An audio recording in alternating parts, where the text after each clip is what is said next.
Hi everyone, welcome back to another video.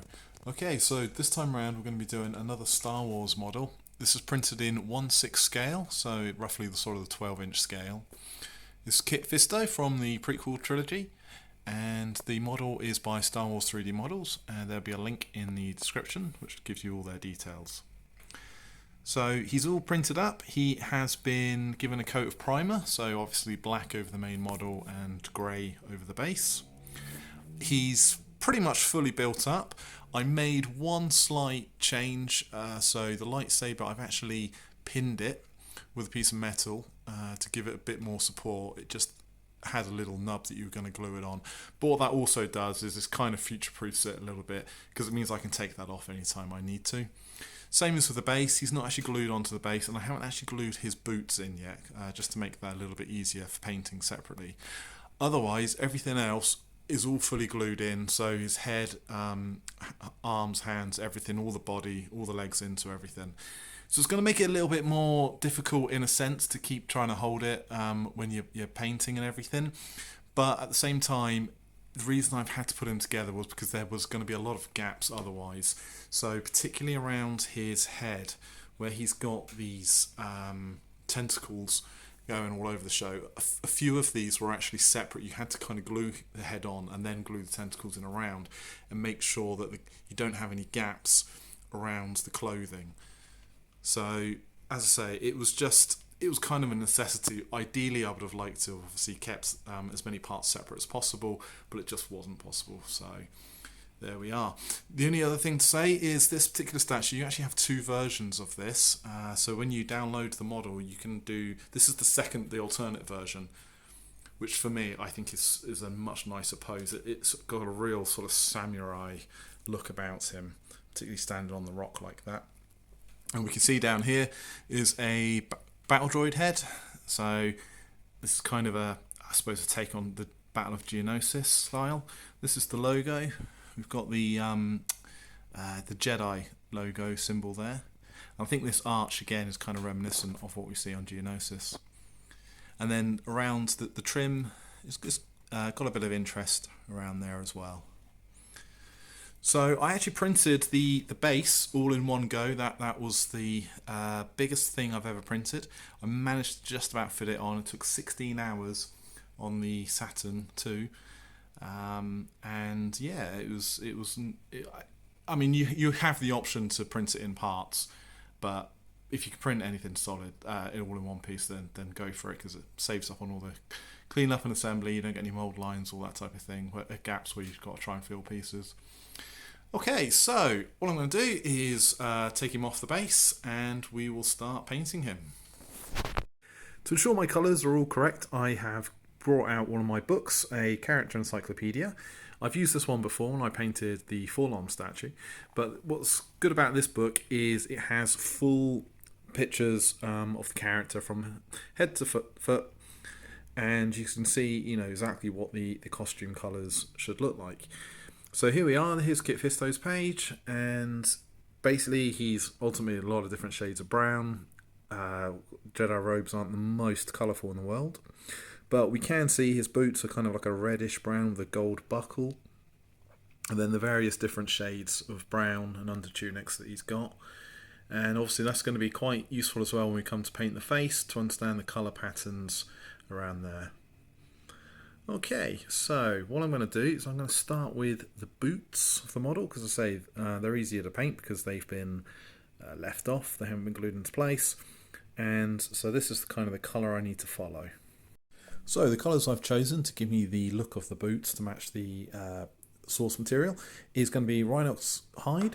So I'm going to do all over coat of that, and then I'm going to do a dry brush come stippling effect with Gorgon Brown by Vallejo. So I'll start with the Rhinox hide, thin down, and just cover the whole thing.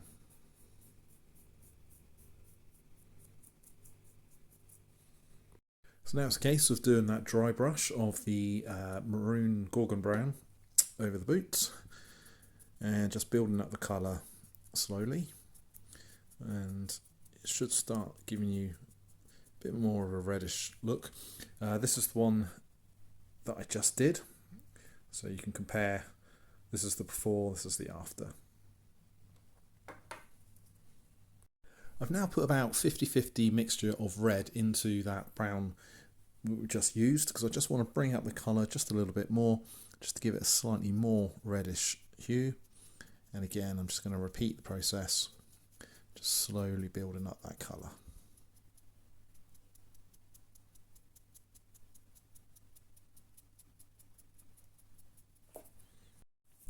Then it's glorious gold across the buckle, followed by black along the sole of the boot. Then a light dry brush of grey around those black soles. And then finally a wash of Agrax Earthshade, a brown wash over the gold. So turn into the main body of Kit Fisto. As I said before, he is pretty much all one piece apart from those boots. So he's going to be a little bit tricky to paint, to get in all those areas behind various things, particularly his tentacles and whatnot. But as I said before, it was just the easiest way to do it, I think, from a point of view of getting a nicer build, because the last thing you want to do is build separately, then have huge gaps when you put the pieces together.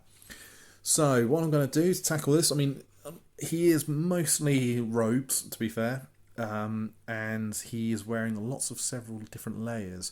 So again, looking at the reference material, what I'm going to do is I'm going to work my way from the bottom, deepest recesses, and work my way up.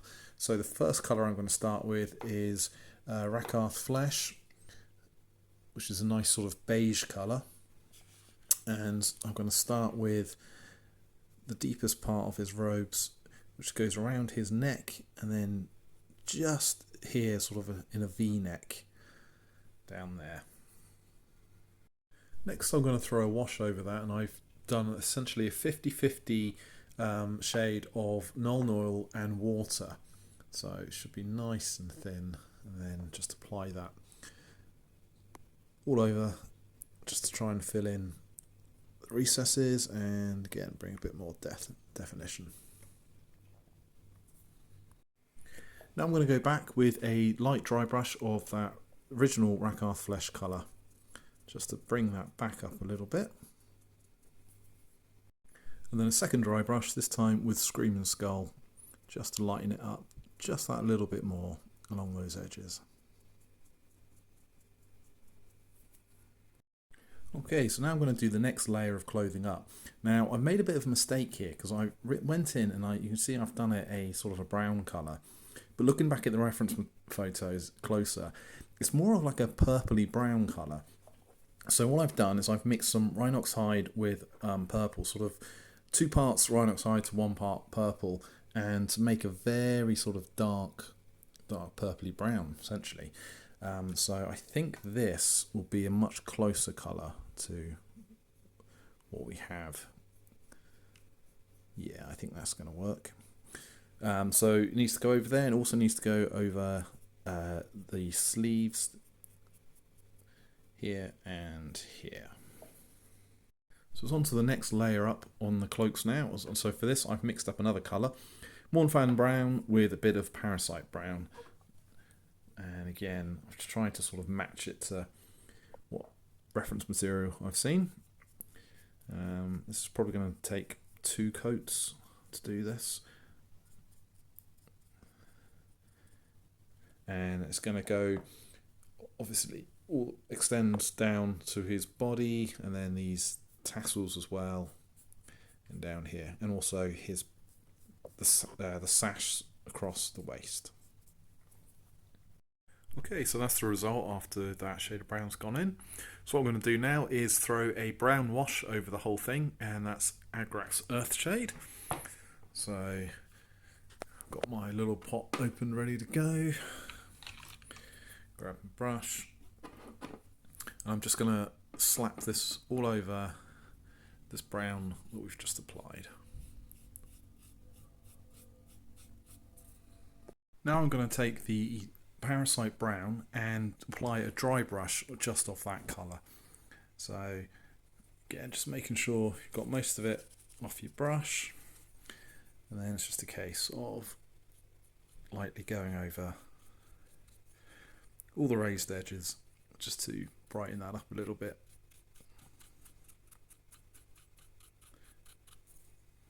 Next it's back to the dark brown Rhinox hide again, and I'm going to paint in the belt, which is a little bit difficult to see, but it runs here across the sash. Then it's a light dry brush of Gorgon brown across that belt, just to pick up a slight bit of texture. Looking back at the reference pictures, you can see he's got some coloured cylinders across his belt, which is also replicated on the model across there. So I've just got to make sure that I get the right colours, because there's a mix of gold and silver, and also the buckle on his belt in the middle as well. Next I'm going to take some Nuln oil and go over those cylinders and the belt buckle. Okay, back to the dark brown Rhinox hide, and we're going to go over the trousers in this colour. I've now just thrown a shade of Nuln oil over all the trousers just to darken them down, and while that is drying I've gone back to Rhinox hide again, and I'm now going to start painting in the last of the clothing finally, which is the biggest part as well, and it's the cloak. So it's going to take a little while to do, but then it should make a big difference. Back to dry brushing now. I'm going to take some Mornfang brown. Again, make sure you've got most of the paint off the brush. And I'm going to go over all of the cloak that we just did and the trousers as well. Now, the idea here, because I put a black wash over the trousers and not the cloak, I'm hoping that there'll be a subtle difference in colour where the trousers will be slightly darker even after the dry brush. And here he is after all that dry brushing, and you can see that's made a big difference on the cloak, really brought out the details. This model has a lot of texture to it, so that dry brushing really is able to bring that out in such a visual way. You can see particularly across here, you can almost see sort of the stitching of the actual cloak itself. And I think my plan to do a subtle change in tone worked. The trousers look slightly darker than the cloak, which is what I was going for. The trousers still have a slight sheen to them because the Nuln oil is slightly satin when it dries, but what I'll do is obviously I'll varnish this when the whole thing is finished with a matte varnish, so hopefully that should go more sort of matte looking. But yeah, I'm fairly happy with that so far. I did obviously paint the lightsaber blade in as well at the same time when I was doing the buckle for the belt. So it just made sense to do that. So that is all the sort of the dull colours, if you like, done. So now we're actually add a nice bit of colour to this. So let's get some green on his skin and start making him actually look like what he should look like. So Kit Fisto's skin is actually fairly pale green looking at the reference material. So I've taken out the three sort of palest greens I've got. So I'm going to start with Death Guard green as the base and just start applying this all over the skin. Now this might take a couple of coats because it is going over black.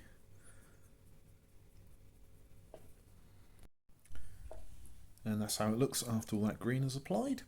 So what I'm going to do now is take some Athenian Camo Shade, which is essentially just a dark green wash.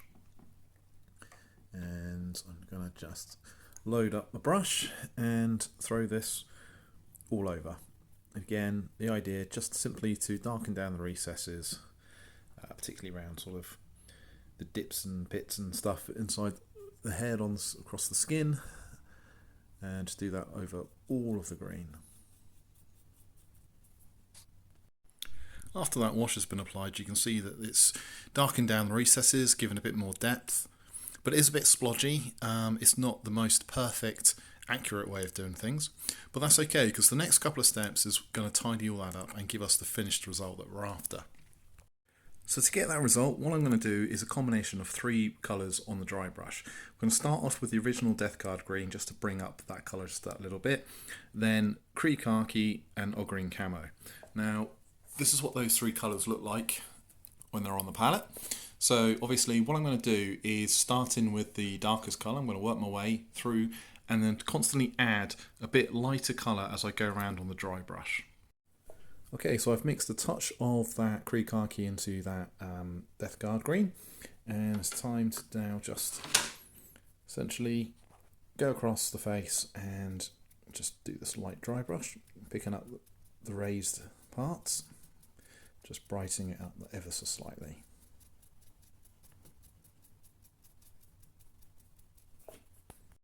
And now I've mixed in that lightest of the greens back into that original mix again, and it's the same process.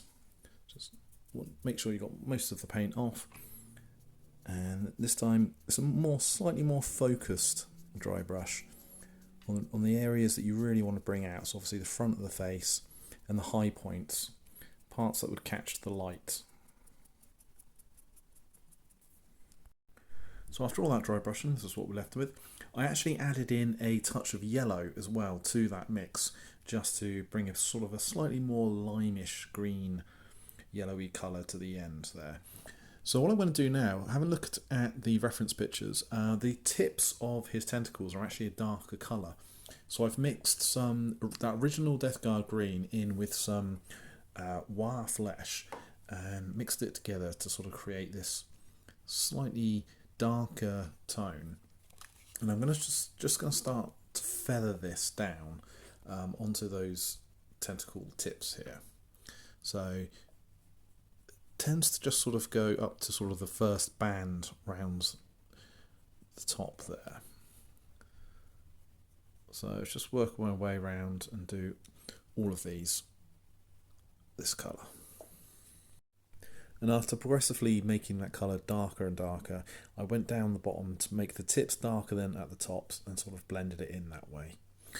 Okay, so the next thing to do now, I'm going to take that mix colour again of sort of 50-50 Death Guard green and wire flesh, and now it's time to go over the model. It's going to take a little while now. He's got all these kind of, well, I suppose what they like, warts or spots, whatever you want to call them, all over him. So it's just a case of taking the time and painting in each one of these.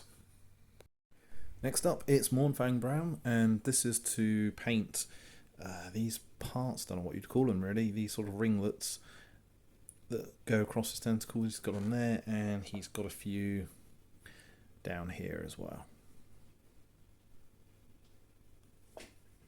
And then it's a case of putting over a brown wash, Agrax Earthshade, over all those brown parts we've just done. Okay, that wash has kind of darkened them down and provided a little bit more detail. So what I'm going to do now, finish off the face, I'm going to start with some Bugman's Glow, and I'm going to start painting in the lips, the gums, and the parts around the eye, which are all sort of pink. So it's just a case of taking your time a bit. Now I'm going to come back. The gums are very, very small, just in between the teeth. So what I'm going to do is just run across the top here, and I will come back in and obviously do the teeth in a different colour. But for now, that'll do across there. And as I said, it's again the bottom lip that needs painting in, and then also around each of the eyes.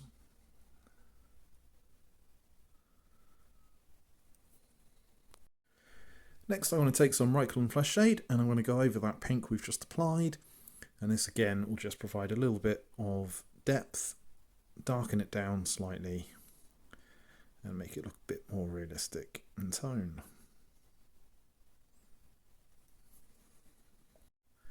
Next I've made a 50-50 mix of Corax White and Morghast Bone, because I want an off-white colour, because white is going to be too stark and the bone colour on its own is going to be too dark. So hopefully this mix of the both will work, and it's just a case of going in and marking in the teeth.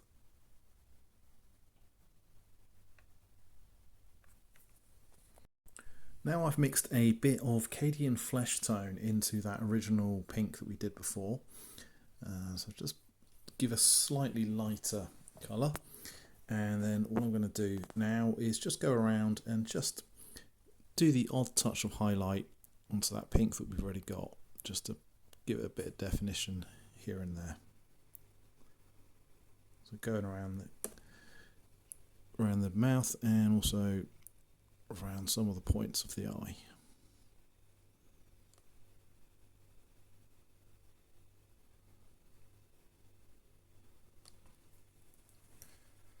Now finally, after all that, we can now put in the eyes, and that'll be the last stage to finish the face. So it's just a black of your choice, the darkest black you got, and just be careful now just to paint in all around the eyes and try and make a nice even coat. With those eyes painted in, the face and the body is completely done. So what I'm going to do now is varnish him in a matte varnish.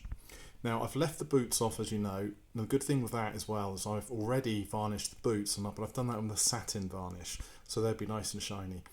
So once I've sprayed in with a matte varnish, I'll then go over his eyes and I'll do a satin, or probably a gloss varnish actually, just over the eyes to make them nice and shiny. So let's just have a little comparison to our starting point, just to see how close I kind of got it. I think probably I could have done a touch yellower with the skin. Probably could have taken it up a slight tone more. But I think beyond that, I think the clothing, everything else is pretty much as close as I can get it. So yeah, on the whole, pretty happy with that.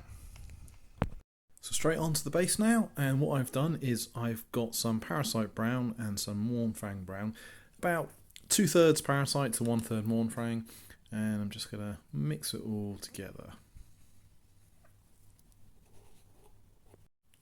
Once I'm happy with the colour, it's all mixed in nicely done. It's just a case of taking a very large brush and going over the whole thing. So essentially, it's supposed to look like the planet Geonosis, which is kind of a very orangey browny colour. So I'm going to start with a darker orange brown, which is the mix I'm doing now, and then what I'll do is I will highlight that up with lighter colours of orange as we go. So taking some Rhinox hide, what I've done is I've made a wash. So essentially that's thrown in a few drops of paint and a lot of water. So it is the consistency of water. So what I'm going to do with this is go over the entire thing, and what this will do is we'll just tone it down a little bit, but importantly it will fill in all the recesses, so you'll have a nice sort of browny wash, brown mixture in the crevices, and it'll just make it look a little bit more realistic for the next step. And in fact, I think I'm going to take a much bigger brush than that and slap it on. Now this will take a little while to dry, admittedly, but when we come back it should have made a nice difference.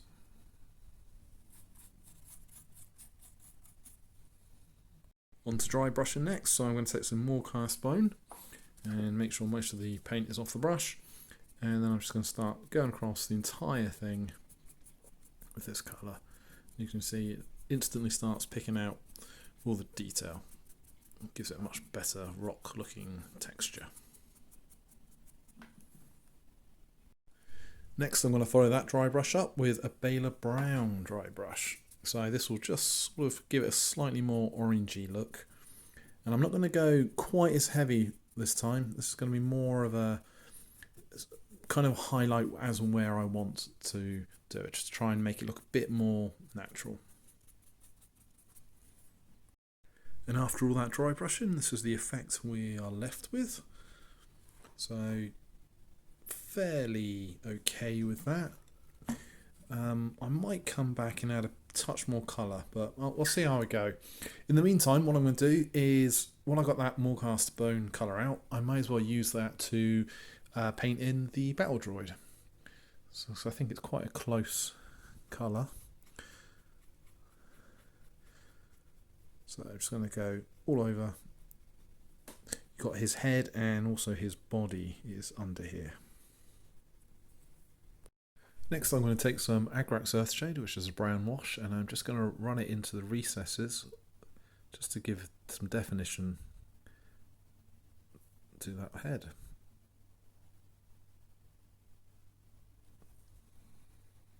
Onto some lead belcher now, and I'm just going to paint in the battle scarring across the front of the nose, across here, and he's also got a big dent in his head across here. And then I'm going to put a touch of black Nuln oil over those silver markings, just to dull them down a little bit, make it look slightly more realistic. Followed by a touch of stippling of that original Parasite Brown again. So when I say stippling, just getting most of the paint off the brush, and then just going around, just adding in the odd touch here and there, basically to give the impression that the dust from the rock has fallen onto the droid, and it just sort of ties it in a bit more. And then it's on to black. I'm just going to go around the base and paint in the rim all around. Now, just to finish off the base, what I'm going to do is paint green over the front of this Jedi symbol here. Now, I've started with Goblin Green, but I'm going to take it up to a higher contrast with Moot Green afterwards. So I'm just putting down a base layer of the Goblin Green, and then it's going to get a bit more brighter. So here we go, folks. Here he is, the final reveal, all put together. I'll just zoom in, give you a closer look at the details.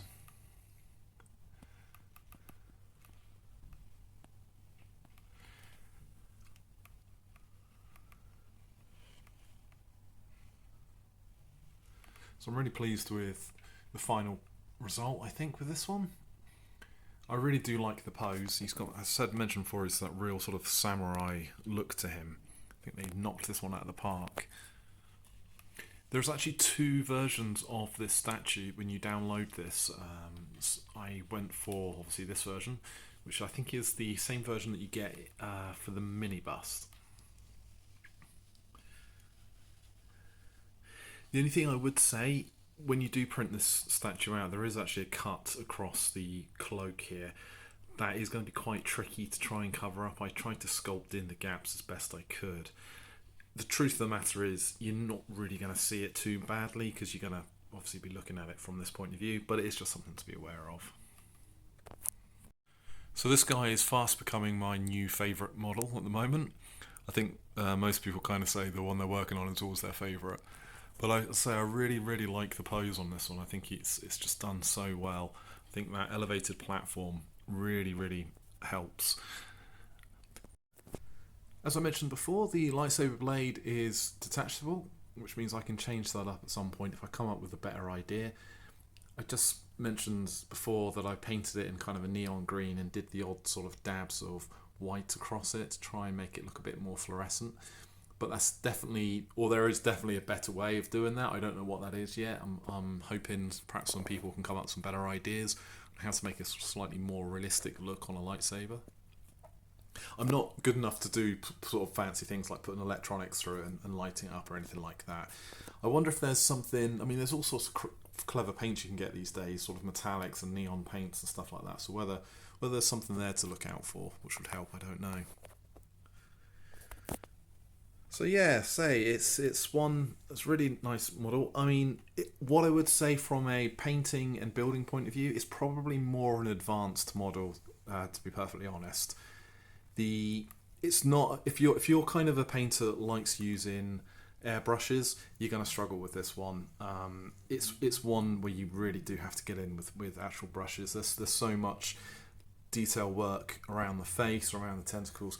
It's not one where you can just sort of mask it off and spray and hope for the best. And I also think it's not really one that lends itself well particularly for that type of thing. I think airbrushing works better with a lot more smoother surfaces. On a model like this, it's all about textures, it's all about lights and darks, and I think more traditional hand painting is the way to go about getting all of that. So if you're not particularly comfortable, or if you're not, if hand painting isn't your thing, this probably isn't one for you. But if you do enjoy the actual whole painting process by hand, then yeah, you can have a lot of fun with this one. Admittedly, it's a lot of browns. I mean, that's just simply because that's how the costume is. So from that degree, it sometimes get a little bit repetitive. But I think once the whole thing is together, and you get that sharp burst of green on the lightsaber and obviously his face and hands, it really, really sort of makes up for the rest of it. And I followed that through with the that bright green again on the symbol there. I quite like the little droid. It doesn't make a lot of sense because he's kind of buried underneath this rock. So I guess maybe this rock has been pushed to the Force to land on top of him. If so, though, I would have liked to have seen the rest of him coming out the other side, but never mind, can't have it all. Quite like the logo, like the arch, the sort of Geonosis arch. I did consider adding a bit more detail around the base, either painting some of these parts in or even just a dry brush across it. But I decided actually the more I did on that would take away from the actual model. So I kind of just wanted to leave that as plain as possible. I think I've mentioned before I did a satin spray over the boots. So the boots are nice and shiny to give it a much more leather look. The rest of it is matte.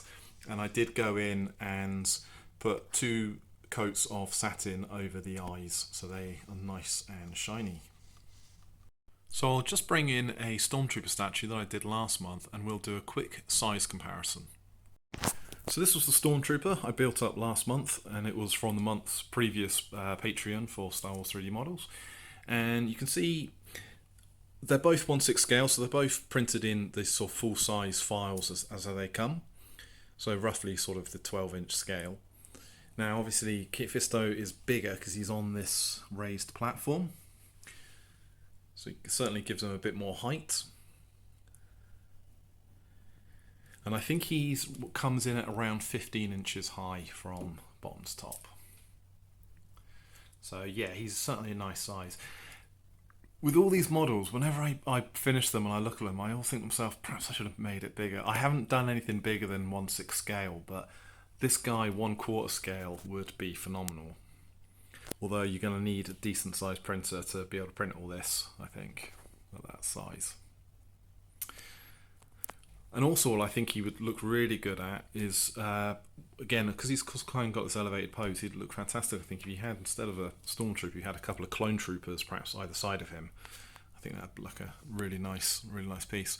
What I would really like them to do as a sort of companion piece to this would be the Jedi Alia Secura, if that's how you pronounce her name, the blue Twi'lek. I think her on a similar style base as this would look fantastic. So I think that'll just about wrap it up for this video. If you have made it all the way to the end, well done. Thank you very much. I know my production values aren't exactly the greatest on these videos, but it's not about that. It is purely about a show and tell of these models. So I hope you found something interesting. Hope you like the model. I'll leave a link as to where you can get one for yourself. Happy building, happy collecting, and I'll see you in the next one.